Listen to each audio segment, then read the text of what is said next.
Now, this is how you can delete the search history on the iPhone. Let's get started. So, essentially, it kind of depends on where exactly the history is saved because it's like scattered all over the phone. So, let me show you what I mean by that.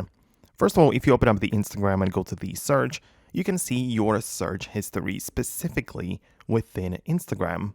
So, in here, you can click on See All and essentially clear it right there. So that's how it works, and you clear the search history within Instagram. Same thing, for example, for Facebook. Facebook, YouTube, whatever that might be, right? But you can go to the settings within YouTube and manage history of your searches right there. So you can see another place where you can manage it. Then, of course, you have the browser like Google Chrome, you have the Safari where everything can be managed. But one sure way to delete the things you've been searching, for example, through Safari is, the settings. So I would recommend you to open up the settings app, find the apps section entirely at the bottom, and go to the Safari right there. So you can find it from the list. And in here, you can find the clear history and website data.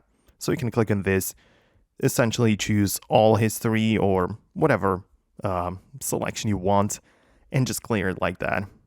So this has taken care of the Safari. And the same thing goes for some other web browsers. Like if you have the Google Chrome, for example, the same thing applies for this as well. So you can tap on the three dots in here, check out the history, or you can already see that the delete browsing data option is right away available. So again, we pick the time frame. Let's say it's going to be the last 4 weeks, and we delete the data. So as you can see, plenty of ways and apps where you can manage this, but it works on this like individual level. When it comes to the general settings of the iPhone, you could notice that there is a search menu right there.